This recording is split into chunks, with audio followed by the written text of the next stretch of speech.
Hello students, my name is Monte Barto. I'm giving a briefing on leadership styles, what leadership styles are effective, what leadership styles are ineffective. So, boxing styles. There's multiple different boxing styles, right?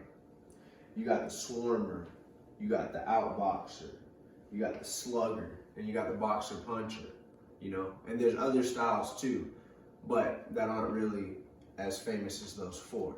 Everyone debates, everybody, what boxing style is better.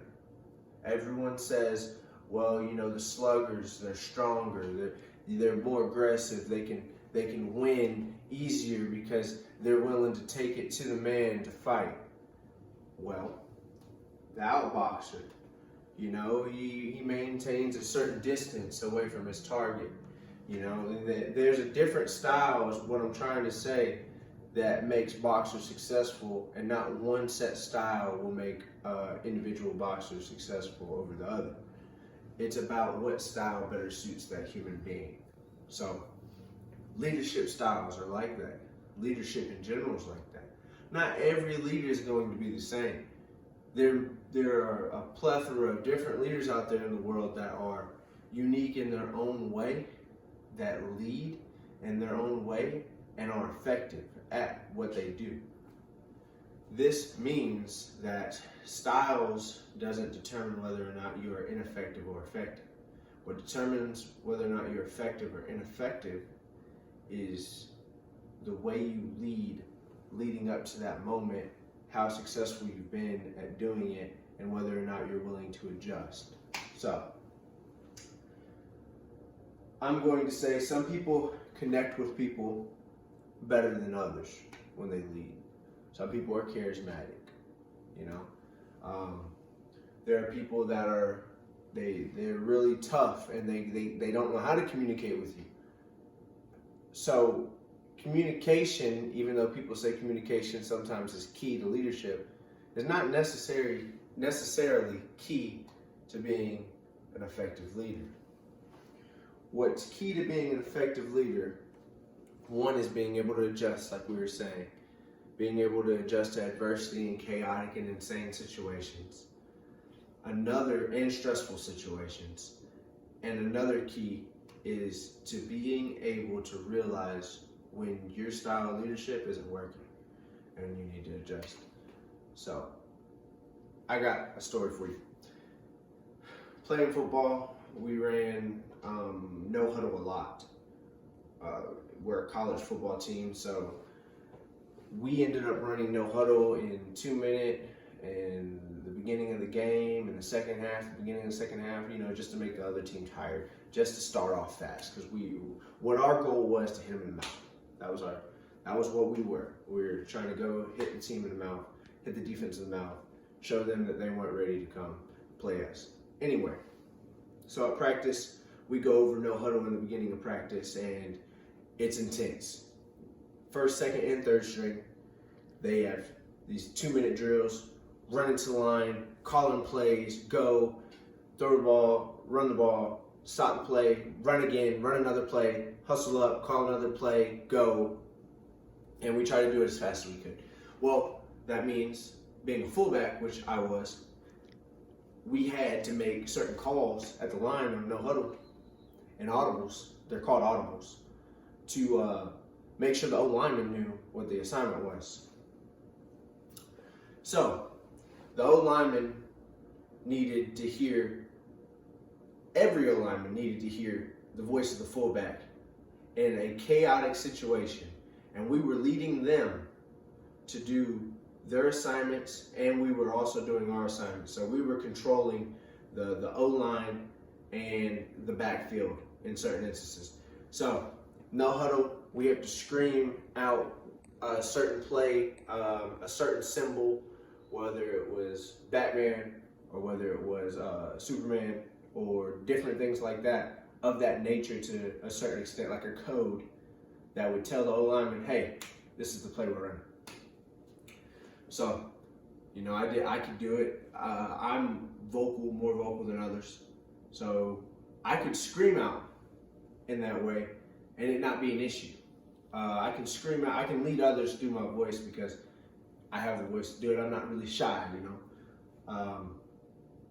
Well, the guy below me, his name was Kyle, he ended up going and wasn't screaming loud enough in these no huddle play calls. Therefore, all the O-linemen weren't able to hear the signal or the symbol of the play, wouldn't know what the play was, would mess up. It'd be an MA, a missed assignment. So our coach, being angry because it wasn't done perfectly, he starts screaming at the fullbacks, you know, asking us, you know, what the hell we're doing, you know, because if one of us messes up, then we all mess up. It's we were a unit, so we had to be all like cohesive and in line. And if Kyle wasn't doing it, then I wasn't doing it, and Zach wasn't doing it correctly. So he's screaming at us, asking us what the hell is going on. Kyle says, "Coach, I don't lead like that." You know that. Just to tell the coach, first of all, not to just say yes sir, is a whole nother story. To talk back to the coach and then tell him you're not able to do it his way, that he's basically wrong, you know, that didn't suit well for Kyle, you know, in the long run. But he had a point. He didn't lead like that. But instead of him changing the style to make his way and the coach's way effective in the no huddle, he decided to shut down. He couldn't adjust. Take the starter, Zach Weldon, good friend of mine to this day. He was able to adjust. He wasn't vocal. He didn't have a strong voice or a loud voice. The O-linemen weren't going to be able to hear him because he wasn't that type of leader. Zach's not that type of leader. He is intelligent and he knows how to do things strategically. So he knew, this yelling thing isn't working for me. I have a better way of doing it. So instead of telling the coach he couldn't do it like Kyle did and shutting down, Zach ends up doing something unheard of, which it isn't really unheard of, but to me it was like, oh, well, that's obvious. So if you can't scream, what he did was he told the guard, who his name's Tristan, really loud guy, told the guard, this is the play, boom, the guard screams. And then everyone else screams out the play of the O-lineman. And Zach went over this with the O-lineman before. Therefore, they knew, hey, Zach's not going to scream out the play for us to hear. He's going to tell one, who's going to tell the other, and they're all going to start screaming at each other so they know the play. He adjusted. Instead of just screaming out the play like I was doing, which is a simple way, you know, because that's how we were told, he's innovative. He changed it because he wasn't a vocal leader. Instead, he was a strategic one because he wanted to he wanted to match the goal of what the coach wanted him to do, and he wanted to do it in his own way. That is a leadership style that he had. For me, it was simple to just scream it out, everyone hear it, and we run the play. For me. So, and Zach started over me, so obviously his way was better, you know.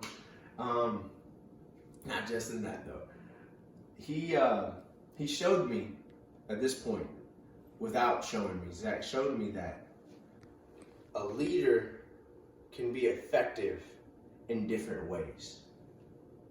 If you're willing to do two things, if you're willing to adjust in chaotic and stressful situations, and if you're willing to adjust your leadership style if it's ineffective. You have to understand when it's ineffective though. If you're continuously failing, it's an ineffective way of leading. Therefore, Zach And that O-line, the starting O-line, they showed me a different method. You don't necessarily have to do everything by the book, but you have to stick to certain fundamental principles and do it in a way that's effective for you to be considered a successful leader. Thank you.